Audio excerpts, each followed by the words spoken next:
Termasuk ketika ada suara internal yang menyebutkan Puan bisa berduet dengan Anies. Oh, luar biasa sekali kalau memang kejadiannya seperti itu. Mudah-mudahan.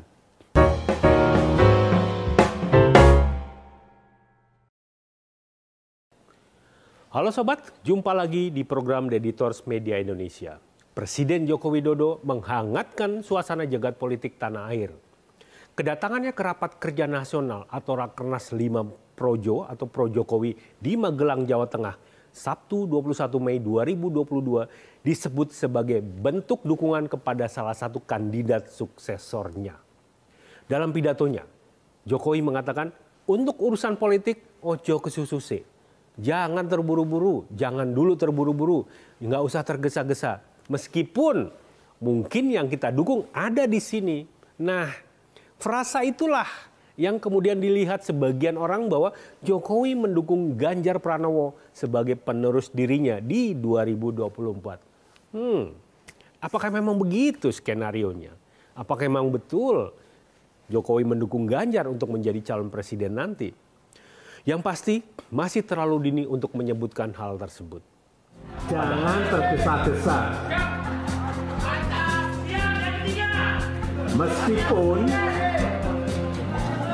Meskipun mungkin yang kita dukung ada di sini. Padahal di situ juga ada Kepala Staf Presiden Muldoko.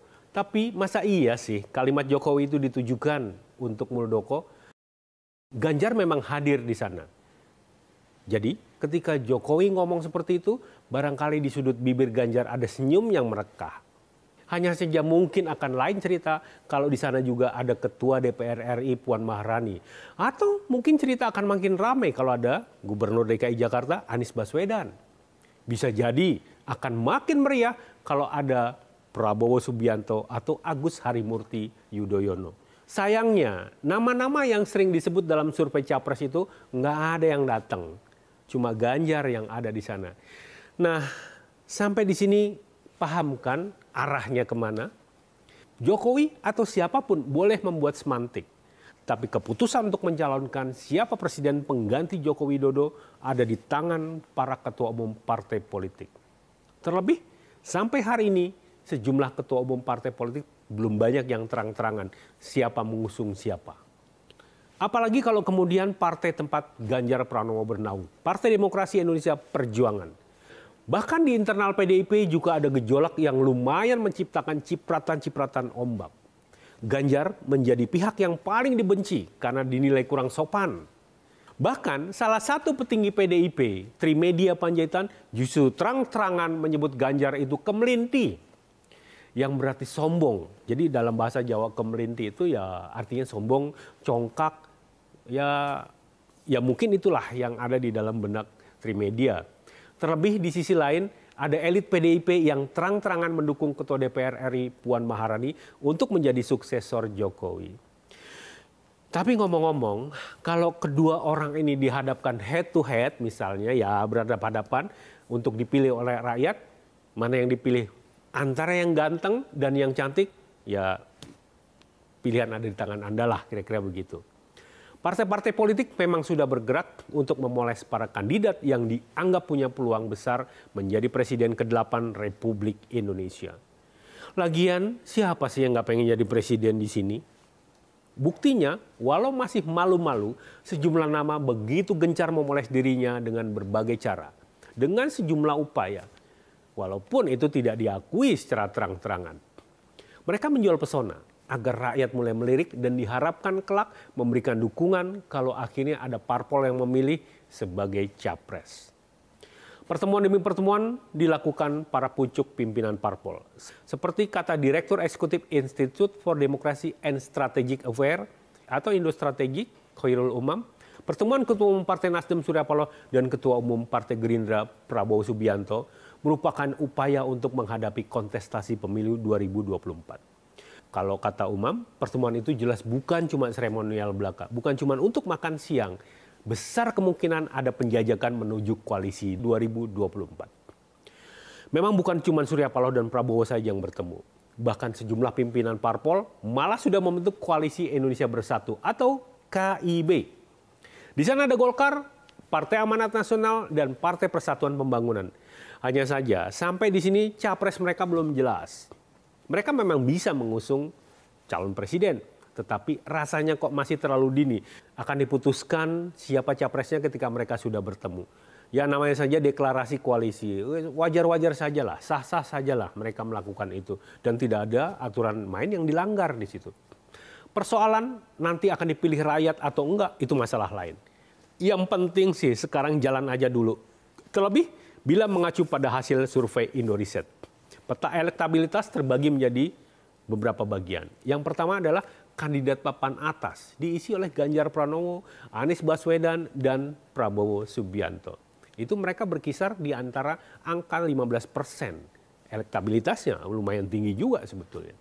Kemudian ada papan tengah, ditempati Agus Harimurti Yudhoyono, Ridwan Kamil, dan Sandiaga Uno di angka sampai 10%. Tapi kalau mengacu pada hasil survei indikator politik Indonesia, dua nama kuat dari PDIP yaitu Ganjar dan Puan, elektabilitasnya masih di bawah 80%.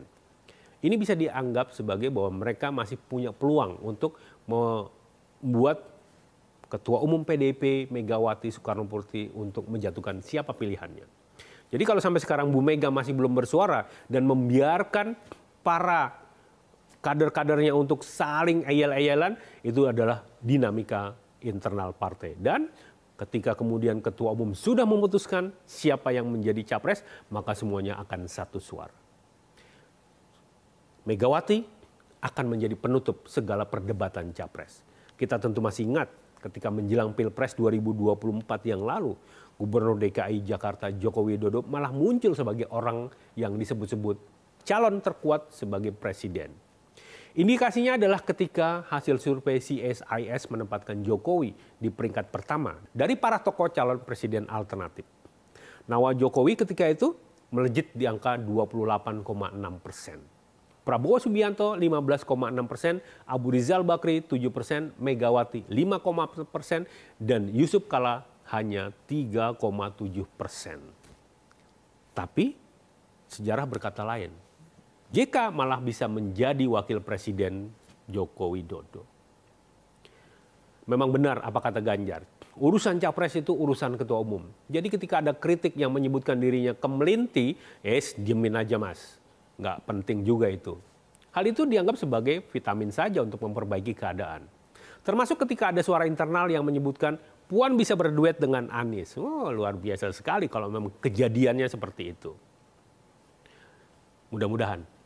Sejauh ini PDIP memang diuntungkan karena posisi yang tidak perlu berduet dengan partai lain untuk mencalonkan presiden dan cawapres 2024. Dengan raihan kursi di DPR mencapai hampir 22%, PDIP memang menjadi satu-satunya partai yang bisa mengusung calon sendiri sebagai pengganti Jokowi.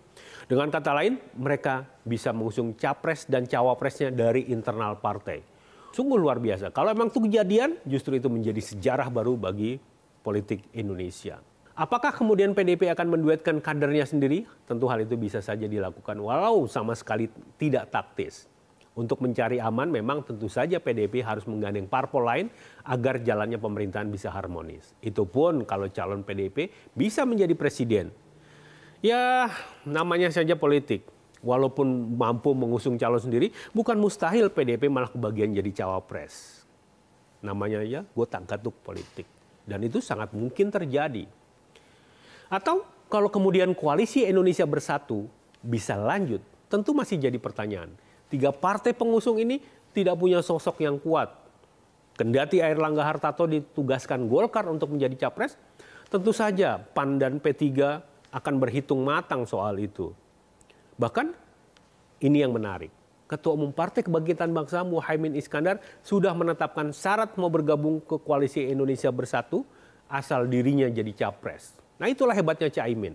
Kalau sudah begini, terus Airlangga Hartarto apa mau jadi cawapres? Atau kemudian cawapresnya Suharto Monoarfa atau bahkan Zulhas. Mustahil lah. Baiklah, kita tunggu saja siapa yang pantas menjadi suksesor Jokowi.